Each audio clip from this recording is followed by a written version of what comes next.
back again, where I, Pay, your host, will be checking the culture with another interesting guest. And today I am talking to Mr. Bamba Al Mansour.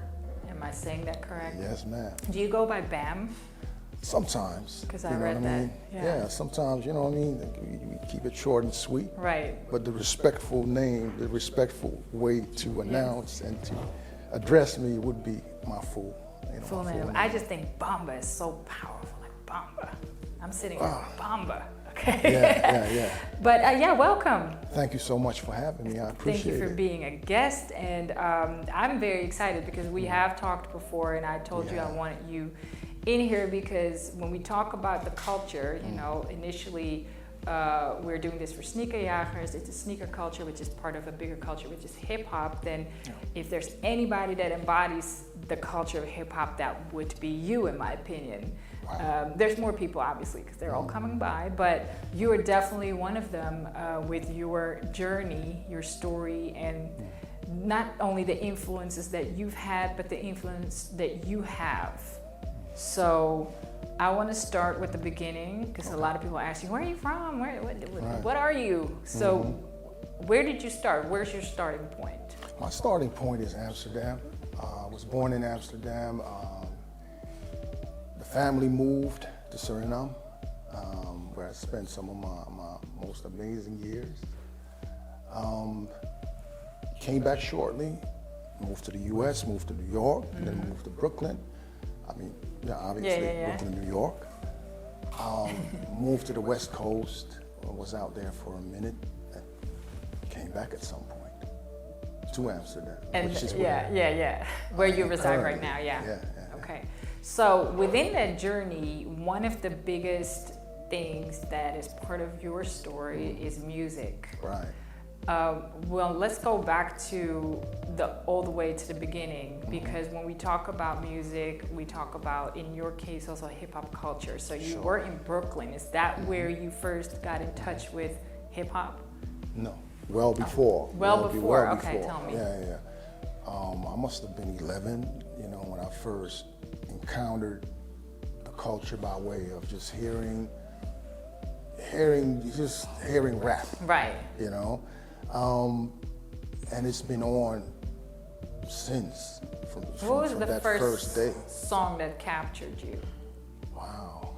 You know what? I don't even remember. Yeah, I don't either when people ask me that. But that's also the beauty of hip hop culture to me, that it was so organic. There were so many different influences involved. Yeah. In making what it became, that it never sounded foreign to me. Right. It felt familiar, as new as it was. Felt familiar to me, and it was in the early days very much like a mixed bag of influences, you know, and I just took to it. And by the time I got to New York, I arrived as a devout practitioner, right? Because that was my main drive, to say, you know, I can't deal with the hobbyists around me. I got to be. You're an elitist. Yeah, exactly. You know, I have to be you know, this is professional sports. Yeah. You know what I mean? That's I have awesome. to be on the world stage with this. You know what I mean? So, and it drove me to just make my pilgrimage, because I always, you know, connect hip hop to Islam. It's no different. Like New York is and will always be the Mecca. Right. You know what I'm saying? Absolutely. So for me, that's how I approached it. I had to go to the Mecca of this. So, okay, so you were first and foremost captured by the culture, you're a fan, you're you know, practitioner. Yeah. But in what way did you practice it? Because, you know, I can sit here and run down everything you're doing, but we're gonna get to that. So I want to ask, was producing your first practice? No.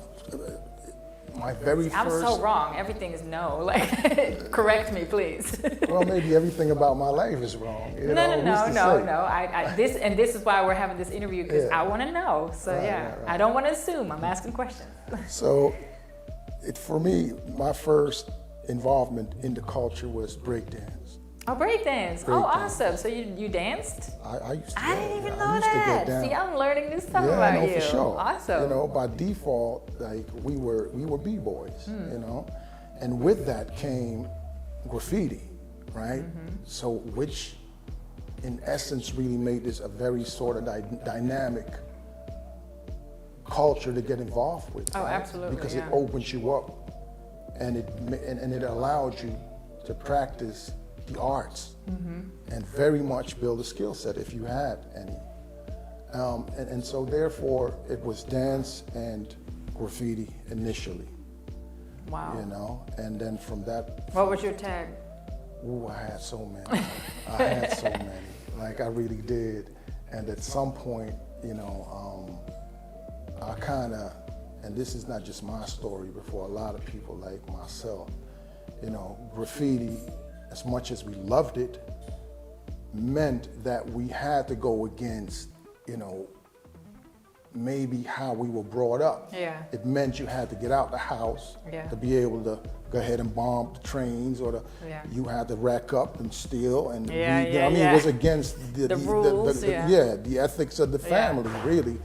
And you know, so that made some of us fall back, like, because being a young black kid getting arrested, Yeah.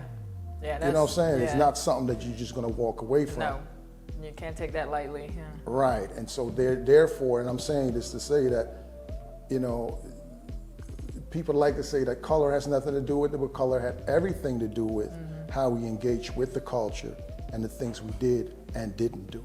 Yeah. Because the consequences involved were such that, you know, we couldn't afford Yeah. Absolutely. to do some of it. But anyways, breakdance, graffiti, and I would say that I started getting acquainted with the idea of DJing, right? And producing. Yeah. But I didn't know. I was just studying music. Right. That's how it started. And then, so what made you feel like I can do this, or I'm gonna be a DJ and a producer, or I'm gonna start wiggling around trying to figure out if I can make music? Well, there was no such confidence that I could just do it.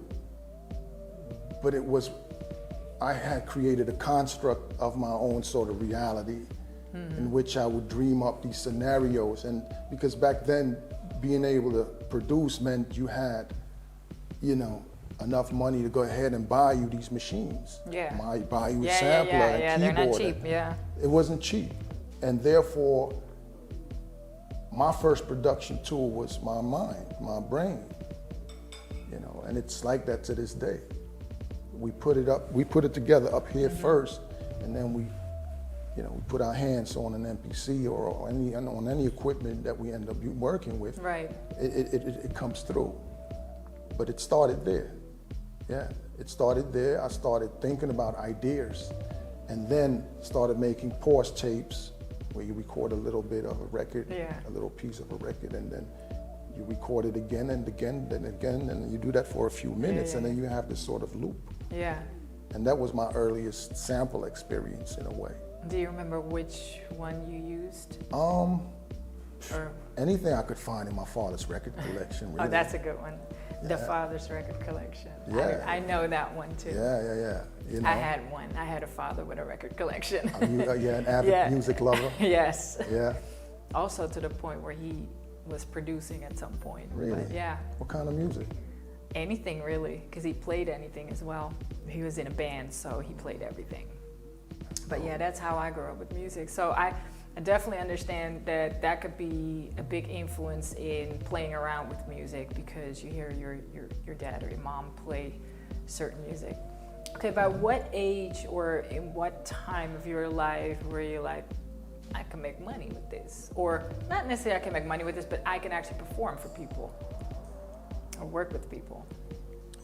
I would say when I got to New York. Were you a teenager at the time? Oh yeah. I was 16. But when I got to New York, I not only was I fully embedded in the culture, but being there by default opened me up to the reality, the business construct around the culture. Right. And that was inspiring because... Was it? Of course, because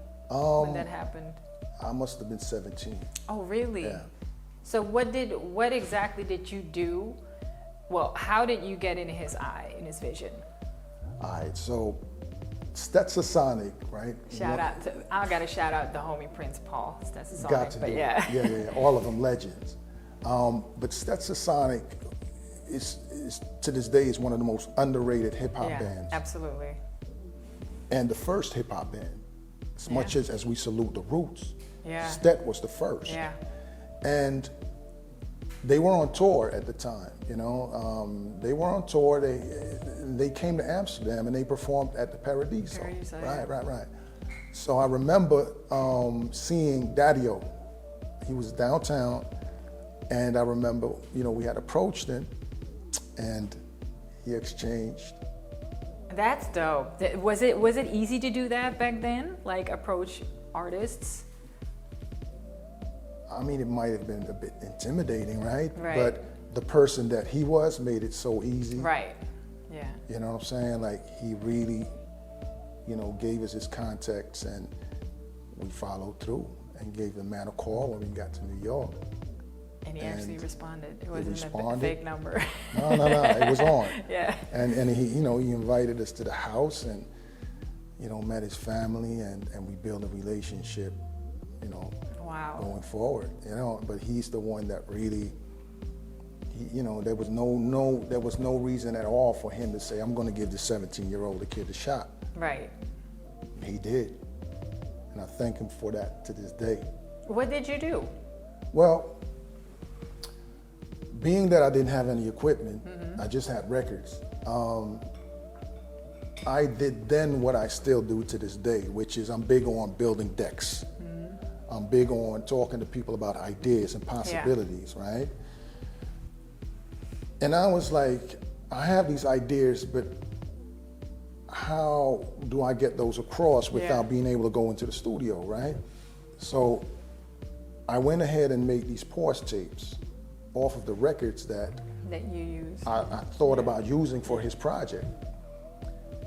And I then put an album cover together where I pretty much cut and paste. You listen, this guy brings the whole package. He doesn't just come with one idea, he just puts the whole vision together. I've seen that from you. Yeah. It's amazing. Yeah, you know, I think that is how you get people to actually take you serious, but also see the vision behind your idea. Exactly, because they don't owe you nothing. No. It's that you take your time to share your vision for them. Yeah. And if they say, well, thank you so much, but I'm not interested, you might have just wasted a whole month. Yeah, and you only get one first impression or one shot. Only one chance for a first impression, that's right. Yeah, oh wow, so you've been doing this, because but then in primitive form. But still, you use whatever you can to make it happen. No doubt. Now you got digital tools. Exactly. No photoshopping or nothing. That's amazing. Yeah. So we're sitting there cutting, and so came up with this album concept, song titles and everything. Right. So by the time I showed up, you know, I had this, and I still have it to this day. Oh, that's awesome. I had this cover, and I was like, look, I've been thinking about this, you know, this album concept, and I played him the tape, I showed him the album cover, and he's like, that's a no-brainer. And the dope thing about how that all happened is, see, Stetsasonic had disbanded, and Tommy Boy gave Daddy-O a solo deal out of all the members. Yeah. But the dope thing about it is that Daddy-O and his brother Kadar Massenberg, they actually took the budget and did the smart thing with it. They didn't run back into the studios they used to use. They took that and they invested it into their own studio, right? And that studio, that is smart, yeah. Well, that studio, if they hadn't done that, we might have not heard Junior Mafia. Right. We might have not heard Real Love. Right. The first record that Biggie Smalls was ever featured on. because all that happened in that basement. Yeah. You understand? So it's like, you know. That's dope. Yeah. Yeah. So that set me up to be an independent thinker. And it's an example, like they actually showed you what the smart thing is to do for you because you were young at the time. Exactly. I think that is, I didn't know that. So I love learning through other people's stories because I don't know everything. I'm not a historian. None of us do. So so now I'm getting all the bits and pieces, but that's an interesting concept because you can still use that today. Like if you're an artist and you get a record deal and it comes with an advantage, instead of using that to spend that money on other people's studios, you could invest in yourself so you have long-term fun and value out of it. That is an interesting concept. And why do you think people don't do that more? Because they don't think of it, or because it's too much to build your own studio? To be honest, it's not as big of a deal as it used to be, right? You can have a working setup for you don't need a whole full-on studio. Euros. Yeah, there's no analog anymore, it's all digital. So right? We're talking about an era where you'd spend 20 up to 30, and if you're really serious, like $100,000. Yeah. To be able to produce a record in the house. Yeah. Right? That's true, yeah. You're right. Different, but I just think that people have their priorities twisted because even that is too much for some rappers. And I argue with them all the time. I'm like, if your craft is emceeing and you don't even own a mic. That's bro, if you don't even own a setup to be able to record your vocals. To learn your own voice and what your capacity really. It's like me claiming to be a guitar player, but I gotta borrow your guitar. It's true, that is very true. It's like, bro, like take your craft seriously. You know what I'm saying? Right. You come and see me, but here's where the producer has always been undervalued because the producer made the investment. Yes, absolutely. And then the MC would show up and then expect the beats to be free. Yeah. And the recording time to be free. And you know, that is so interesting. And I've talked to many people about this before because I wrote a whole article about the underappreciated producer because I've always had extra love for producers because as a Dutch person, music is the first thing I understand, not necessarily the language. Yes, I know English, but you know, before with all the slang and all the, you know, metaphors and whatnot, you hear the music first. So that has to capture me. And I always thought, you know, hearing producers talk about chasing their money or, you know, people expecting them to give out beats for free, I felt I needed to shine a light on producers. I've interviewed a lot of producers because I felt like they need the love. But nowadays, producers are artists themselves. So it's a whole switch that's been made. So it's not necessarily still taken for granted that the beats and the production should be for free. No, not anymore, but I mean, the producer back in the is day, still absolutely. struggling. That people don't understand that without the producer, there's really no music. There's nothing. I mean, unless you're an a cappella rapper. Right. You know? Yeah. And then you should own the mic. Exactly. Still. I'm wondering, me as a journalist, what should I own? What would be not acceptable for me as a journalist to not own? To not own your mind. That's a good one. I was thinking my computer, you know, or Nah, because we can find alternative ways to express ourselves, that's right? true. But if you don't, I mean, come on, independent media is tough to come by these days. Yes, it is. So then, thanks for clarifying that. I was just thinking, like, what should I have? So as long as I don't go crazy, I'm good. All right, going back to Daddy-O. So he gave you your first paid project, really, or gig, so to speak. First check. Yeah, your first check. How did you go from there into working with people like Redman, Outsiders, whoever? That was a long process, you know. I'm not gonna. Give us the short version. The short version is that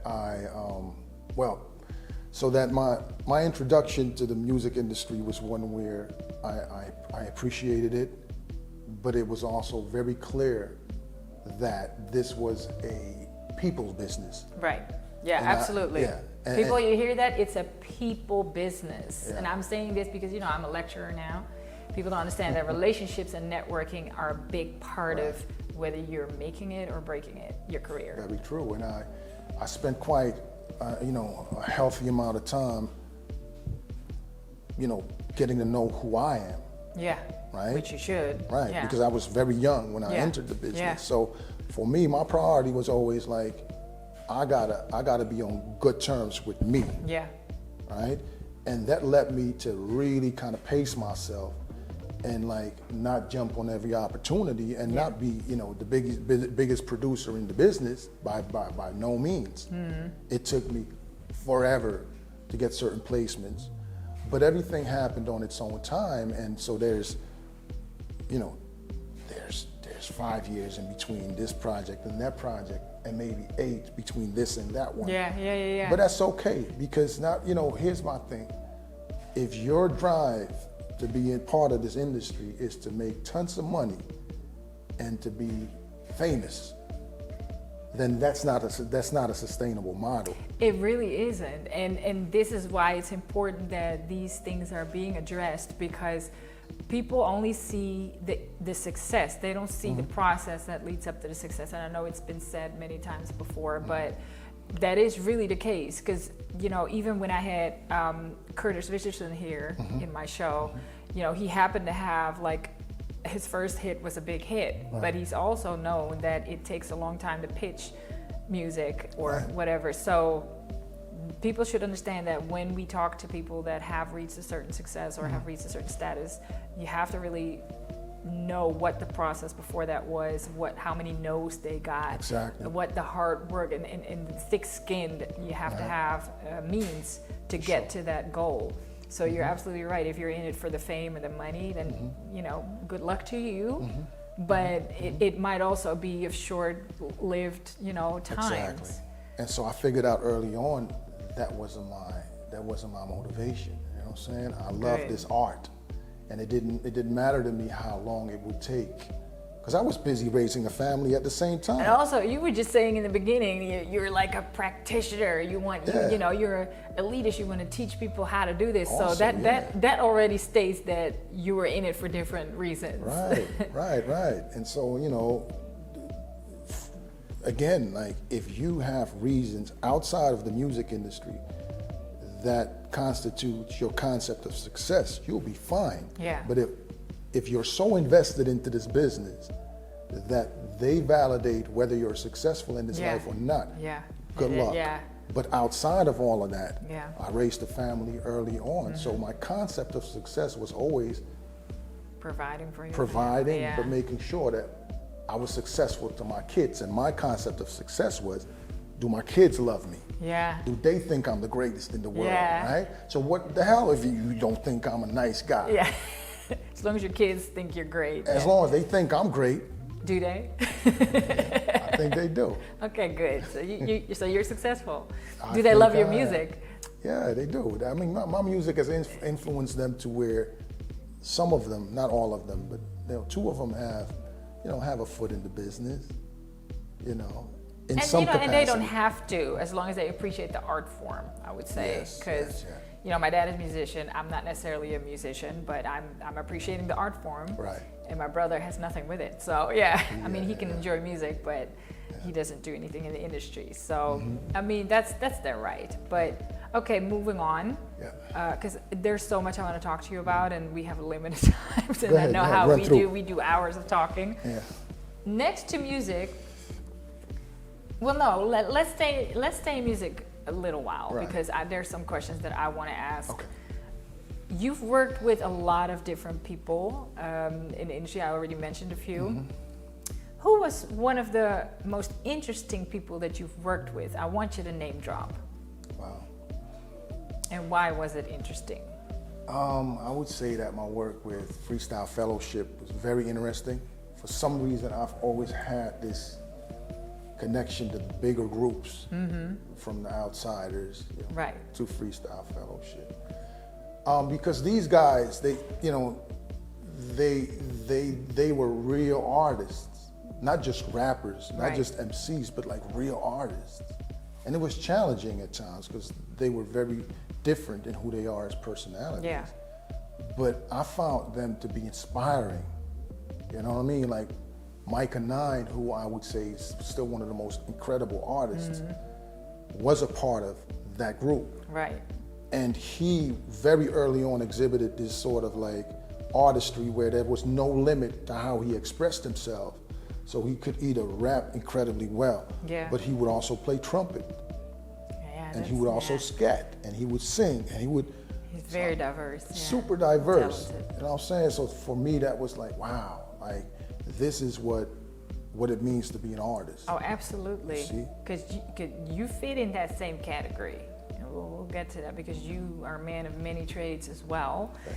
And I believe in not boxing yourself in with one thing. If you want to, great, but there's always more talent within you, and you might not even know. So I'm always in favor of trying everything that you want to try your hands on and see how it works out.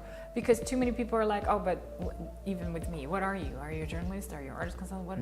I'm a lot. Right. And it all ties in. So it's not like I'm dabbling into completely different spaces. So it all, you know, I said, motivates each other. Right. Every aspect of what I'm doing can lift the other aspect. It's all connected. Yeah, it's all connected. So that's how you learn, and that's how you get to the next level. It's like a computer game. You know, if you play it enough, then you get to the next level. That's it. But so yeah, going from music into the next thing, because you know, obviously we're also here again for Sneakerjagers. Right. What are you wearing today?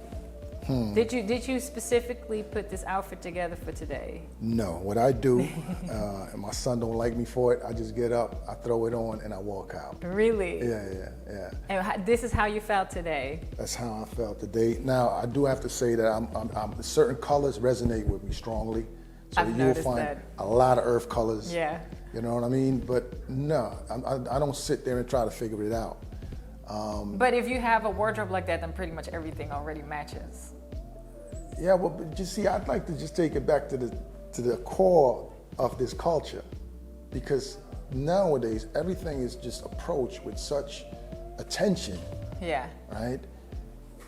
And it's, to me, I can't resonate with that, because originally hip hop was so unformatted that anything you touched became the culture. Yeah. Became a fashion statement, right? Yes. And so I don't put too much thought into this, because I put more attention to the fact that my silhouette, my person, is what makes the clothing that I wear resonate. Absolutely. So I'm the brand. Yes. No, I gotta high five you on that. You know why? Because I've always said, the clothes don't make me, I make the clothes. That's always something I said. I said, I can wear a trash bag and make it look dope. Exactly. And I used to say that because, you know, we weren't rich. We didn't have money for all the fancy clothes and whatnot. So whenever you got into a little, you know, discussion at school or whatever, because you didn't have the newest whatever fashion was hot at the time, I would have to defend myself in that way. Right. I had to put myself out there like, listen, man, I'm dope. I don't care. I don't need the clothes to make myself look dope. And that's it. And I still live by that. You have to. I still live by that. I mean, sure, I now can, you know, pay for my own clothes and whatnot, but, you know, I don't really, I really believe in that as well. And I always think that I'm not fashionable. I've said it to a lot of my friends, like, I don't really know anything about fashion, but then my fashion friends tell me, no, you always look stylish, you know how to dress, this is you. And that's a compliment to me, because I literally also throw on what I feel is me. And it might not even cost nothing. Yeah, it might be a $10 shirt. Yeah, exactly. You know what I'm saying? They're like, yo. You know, and it's hilarious. No, I laugh because whenever people would compliment me on something, like, oh, that's a shirt, I would be proud and say, oh, $10 on the market. Right, I would say that, and then people would tell me, you should not say that, just take the compliment. Right. But I was raised bargaining, Asian culture, so I would be proud that I got it for a good deal. You see, it's kind of a bad habit, because again, you know, it's like, look, you know, they say the shirt is 10, it says that you a male. Because you made that shirt resonate like exactly. Yeah, that's very true. But so, I need to just take the compliment and not. Let's try it. Let's try that a bit more. Yeah. But I'm still inside. I'm still proud. Like, ooh, they complimented me on a shirt. You know. I have a funny anecdote. I was in the Hollywood Hills at a party from George Lopez, and it was a lot of famous people there, and Eddie Murphy came there with his then fiance, and I had met them the weekend before that. And so the lady walks up to me, "Oh, hey, how are you?" And she compliments me on my shirt. She said, "Oh, I love your shirt." The shirt was literally a €5 shirt from the H&M. And I was like, "Oh, she liked my shirt." I didn't say €5 from H&M. I just said thank you, because I'm up there with all these fancy people with, with designer clothing, and I'm just there like, "Thank you." Yeah. She loved my shirt. And I hope you felt better walking out of that room. I mean, I just felt great. I was like, I don't need designer clothing because she liked my shirt. That's it. It's the other way around. Yeah. And that's so important, especially for younger people today, yeah. right? Because a lot of them, they chase the uniform. Yeah, that's true. It's like they hide behind a brand, and to me, it's heartbreaking, right? Because really, the power is in you. Yes, you make it. Yeah, you make it, not the other way around. And maybe brands would also respect people more if their approach to supporting the brand was different. Yeah, you know what I mean? That is true.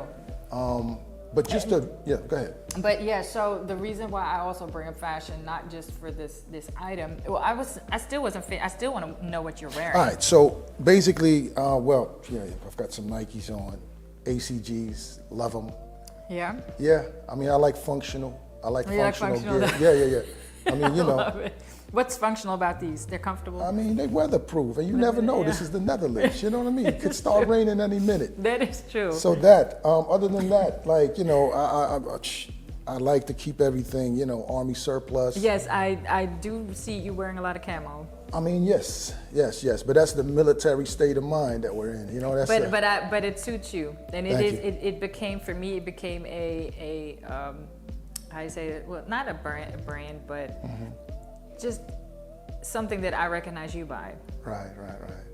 But see, I mean, I believe that, you know, we should try to present ourselves to the best of our capacity, but within our means. This is your best? No, I'm kidding. No, really it is. This is really me. Yeah. I mean, that didn't go well. No, it's fine. No, you always look good. Let me just, every time I see you are, even though you say you throw it on, you are coordinated. Because nowadays it's also the trend to just put something on as long as it has like value, or if it's I mean, it looks ugly as hell, but it's some type of fashion brand. Yeah. I don't like that. I'd rather be coordinated and look nice and well put together than that I'm wearing like 5,000 euros on clothes. Exactly. You know? Exactly. No, that's not how we get down. So I love the jacket. I saw it. You know, we're now, you know, advertising, but I love the brand Dickies. I do. You do. I have a couple Dickies things. Yeah. I'm not necessarily a skater, but you know, it was a skater brand back in the day, or a worker brand. Yeah, and all of it is sustainable clothing, as in, you know, this is stuff that you could have for a minute. Yeah. You know, and you do wear a lot of bucket hats. I do, always have. Yeah. I love bucket hats. There's so many different styles, so many different colorways. You have enough of them. But you stick to the same colors anyway. I mean, basically, you know, But this is you. It's you. I could spot, my blind self can spot you from miles away. Just know that's Bamba. That's good. Yeah. And that is good, because I do like when people have their own identity and not just go with what everybody is doing. You are very heavy, well, not heavy, you are also mixed into fashion through music, but also through modeling. I'm just going to put it out there. I'd like to say brand ambassadorship. Brand ambassadorship, but you know what? That's great. That's his way of saying it. But I want to simplify it for the people. You do a lot within fashion. So one of the things that you've done as well is curate music for fashion shows. Right. How did you get into that? All right. So this was one of these situations where I felt like if there's a space that I feel that I could be active in, and I think that the space needs me, I will try to make a way. Yeah. And at this point in time, African fashion really wasn't something that was considered, you know, or respected. High end. Yeah. And so, you know, I knew about my now good friend, 𝗦𝗢𝗘𝗥𝗝𝗦, she's based out of Hamburg, and she had a platform called Africa Fashion Now. And they were championing... In Germany? In Germany, and they were championing, you know, all these African designers. That's dope. She really paved the way for them to have a catwalk presence at the Mercedes-Benz Fashion Week in Berlin. Nice. So, you know, she established Africa Fashion Day, and I joined the team very early on and became a music curator. And so what they did with the fashion, I basically did with the music. Music, yeah. So, you know, this is before Afro beats were hot. Yeah. 𝗦𝗢𝗗𝗖𝗔𝗏 and Afro house, and so we used to play this on the catwalk live, and yeah. Oh, that's dope. Yeah. And then there's different projects that I've done where music and hip hop, hip hop and the fashion is also combined. But I like that. Yeah. Are you still doing it? Yeah, but I'd like to do a lot more of it. Okay. A lot more. Yeah. That's a great one on your resume, and it's going to be I guess, you know, Africa itself and everything that comes with African cultures. Right. I'm going to say cultures because it's multiple, is now really blowing up everywhere globally. So I think that there's a lot more opportunities that will lay ahead for you. Moving on. All right. You're making me nervous now. Why? Sounds like, you know, it's a big question. No, it's just so much. I'm like trying to process, and I'm trying to fit it into time. But I think we're doing good. I was looking at the time. Yeah, we're doing good. Because I have to really structure what I want to ask you, because I know how we talk, and then you say something, I just want to get into it, and then suddenly we're like 5 degrees removed from my original question. Yeah, it's a bit all over the place, but that's who it's really not, because everything is tied into together, and everything is you. Have you tried the cake yet? No. You need to take a bite, because I know that let me talk a little bit so you can eat. No, this cake is awesome. Shout out to Vicento Cakes. Everybody loves the cake. I'm here to provide you with diabetes. No, I'm kidding. You know it. Having fun in life is part of it. You know, somebody recently told me that hip hop expanded its elements from 5 to 10. Yes, I'm going to mention it. I wasn't aware of that, but apparently one of them is health, and mindfulness is one of them. So when I talk about cake, people know that I'm known as a cake addict. I just like good food. It's tasty. It doesn't mean I'm unhealthy. It doesn't mean I'm just, you know, throwing away all my health rules that I have for myself. Just enjoy yourself. If people notice, I always drink water. You know, water is healthy. It's all about balance in life. Keep it balanced. Yes. Keep it balanced. And that's the same thing with hip hop. Keep everything in balance. For real. You know, so you know, don't believe the hype on what's out there nowadays, which is mainly rap music. You know, we talked about it. That's not hip hop culture. Now, going back to fashion, you've walked some fashion shows. No, I didn't. Oh, you didn't? So you've done what? What type of modeling have you done? Brand ambassadorship. Brand ambassadorship. I'm sorry. Brand ambassadorship. Brands have at times asked me. Here I am thinking this guy was a runway model. Oh, no. I can't see myself do that, to be honest with you. You could do anything you want to. Yeah, sure. You just don't want to. You know, yeah. No, but so I've been doing this for quite a while. Not so much of it as of late, but again, I want to get back to some of it. If I feel there's an alignment between a brand and myself, I like there to be a relationship in place where the brand can benefit my art, you know, and the other way around. Yeah. Right? And so work with Puma. I've done some things with Adidas. Nice. K1X out of Germany. I've had a pretty lengthy relationship with them. Isn't it kind of like sponsorship? In a way, but it's more constructive. It's a collaboration, huh? Yeah, because for me, it's like the pictures are not so interesting. I mean, being in your lookbook is not that interesting, but knowing that you're supporting some of what I'm looking to do, you know, on my own as an Right. artist or as a producer or a DJ, that to me Right. is where I need for you to kick back and support the culture. Right. That's what That it's is- about. You know what? I'm happy that we're touching on this subject because that is a difference from just getting sponsorship or free stuff. Right. And I think Puma is really a great example of that because I know I've worked with an artist that had a partnership with Puma where they literally supported his art. And so I think they're doing a great job when it comes to the culture as well. Yeah. They're also open-minded, so they listen to what your ideas are.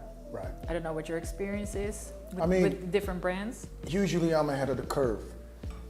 So, you know, yeah, I'm the first one to have these types of conversations, and it's fresh, and then it opens their eyes to the possibilities, but it doesn't really mean that they're dishing out the type of support and the Right, types that you want. you know, or that need. comes Yeah.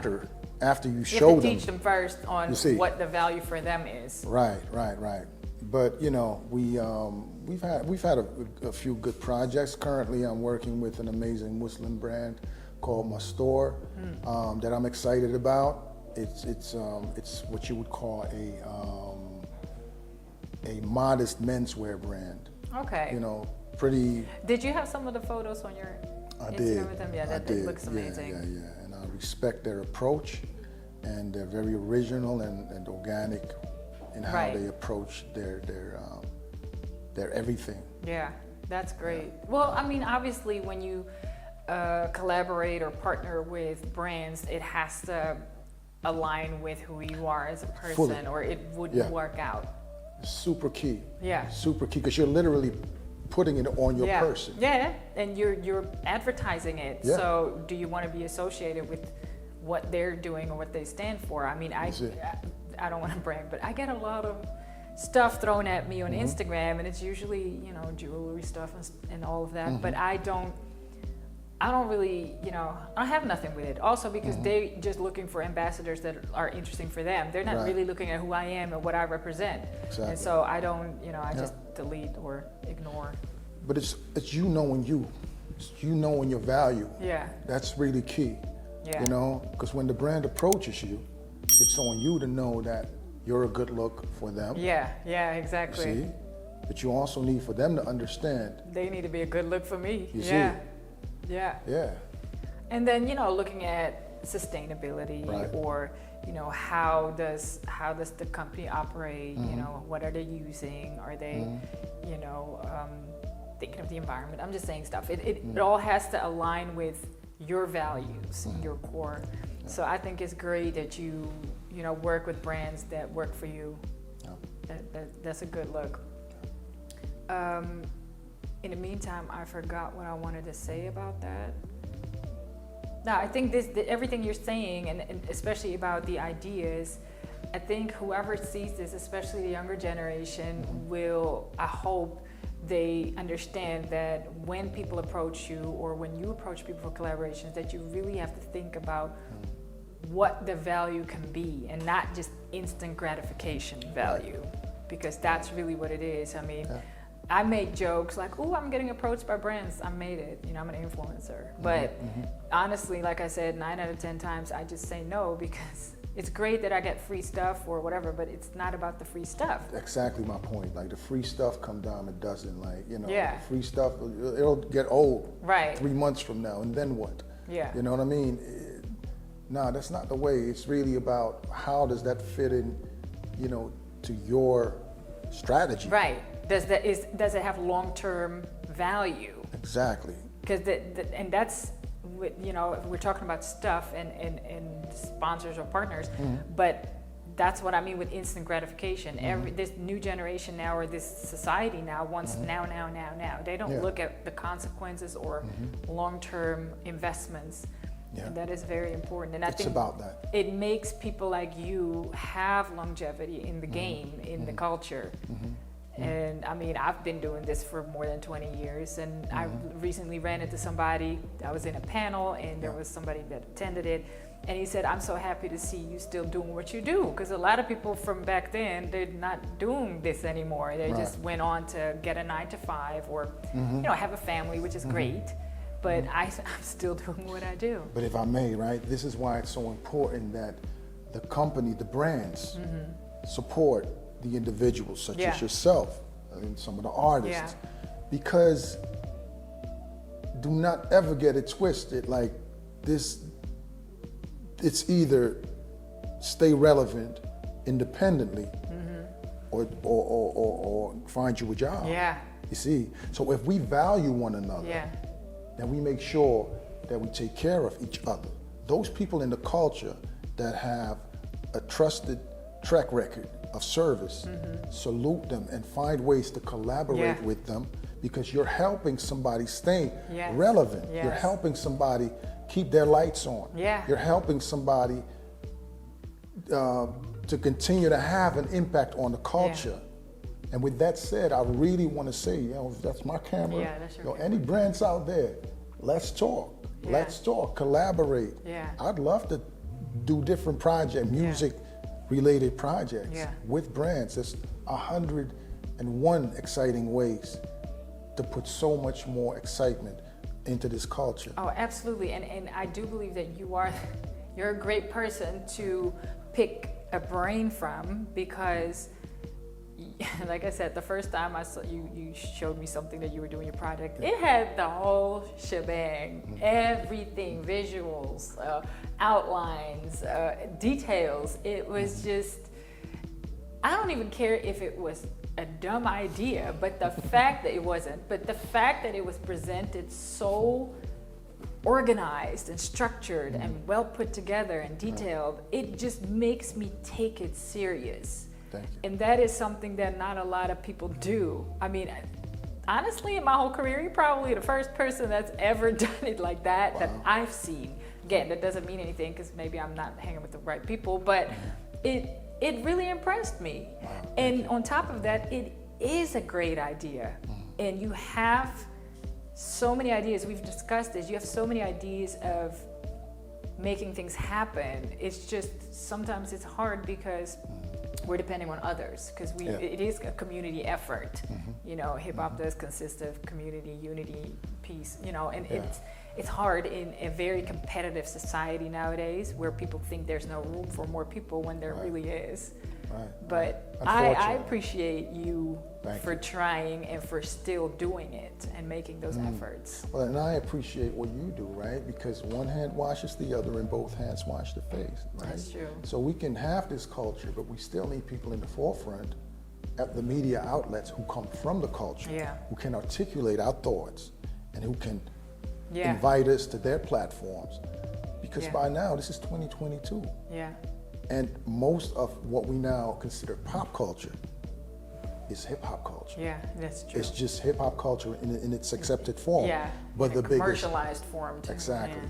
However, the biggest challenge now becomes, are you going to allow faces such as ours into the boardroom, into the studio, into situations where we can have say-so in how this is being portrayed. And how it's being done, really. Exactly. And I do have to thank Sneakerjagers for giving me this platform and letting me do with it what I think is necessary, which is what I've always been doing by myself, but it's great to have that support now. So shout out Sneakerjagers. Great piece of information and knowledge. I'm looking at the time. Let's go into Blackstereo Records. Right. Because we're not finished yet, sir. All right, let's do it. Blackstereo Records is a label that you've set up, you've created. Small indie, label imprint, designed to, be an outlet for amazing black music, and a whole variety of it. It's not genre specific. It's going to run all the way from hip hop to instrumental music, to soundtrack music, to just music, good music, really. So what is a next project that's coming out through Blackstereo Records? Well, there's a project that's going to come out soon called Soul Technology, which is an instrumental project that I'm putting out. It's kind of like easy listening, but from a hip hop perspective. So I'm excited about that, and I'm allowing that. I'm putting it out to kind of test the waters, you know, because it's not so close to my heart that I can't use it as my little guinea pig. Right. You know what I mean? So that's going to be available on Spotify and different platforms, streaming platforms. But then my priority project really is my own project as an artist, as my own person, my own voice. Right. And that is a bit more complicated because I'd love to explore alternative ways to get that out there and reach an audience that's willing to support my movement. Right. Because it is a movement, it's more than just music.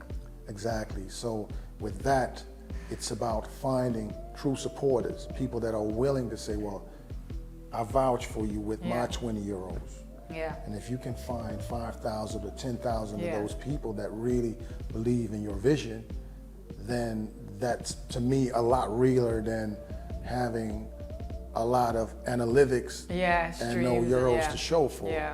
You know what I mean? I need to know that every person that listens to what I do really is invested and feels what we do. Yeah, that really is relating to your art. Really, yeah. Now, I have to say, I'm not sure if I'm allowed to say this, but I have heard a little bit of the project. And I'm not saying this because I know him, I'm not saying this because I think he's a great person, but it is amazing. I can't wait personally till it comes out. I think that it is great music, quality-wise, but I also think the message in there, it just translates. Great. Yes. Thank you. Yeah, I do sound like I'm kissing ass here, but it's really good. You can check me if it's out and it's not good. Please let me know if you don't like it. I'm gonna hold you accountable. That's all right. Yeah, you know what? It's an opinion. It's music taste differs. Well, I think we are going to sort of wrap it up. I have 1,000 million more questions, but then we're really going to go all over the place. Right. Are there things, because I know that we're both also like teaching, the newer generation and the younger kids. What is some advice, and I know you've dropped a lot of gems here, but what is some advice that you would really give out to people that are watching or listening right now? To just stand on your square and just, embody the power that, that is you. Yeah. Really, in this day and age, it's really important that... Simplify that for me, because your words are big. I understand it, but... Right. Well, just know that when you get up in the morning, you have a choice. Yeah. When you get up in the morning, you can now decide what kind of day, you're going to have, irregardless of the circumstances that are going to present themselves. Yeah. Obstacles will always come up, but know that the power is in your attitude towards these obstacles. Yeah. And that's what makes the difference here. Come home to yourself, learn to be your own best friend, learn to trust yourself and hear your own voice. And this goes especially to artists. Hear your own voice. Don't distort your voice by listening to all these other people's ideas, and by the time it comes for you to express yourself, you keep hearing these voices. Yeah. Don't be scared of the quiet. Really, just take time to yourself, get to know yourself better, and trust that there's a place for you and your voice in this world. And that really is it for me. Like for now, I just hope that young people out there will continue to be inspired, regardless of a lot of what we see in the media. And, don't let that faze you. Don't let that faze you. It's more peer pressure than when we grew up because of the social media and stuff.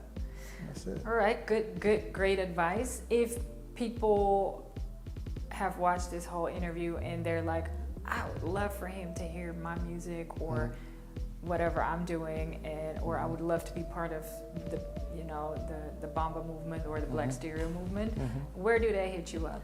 Hit me on, all my contacts are on my website, www.blackstereorecords.com.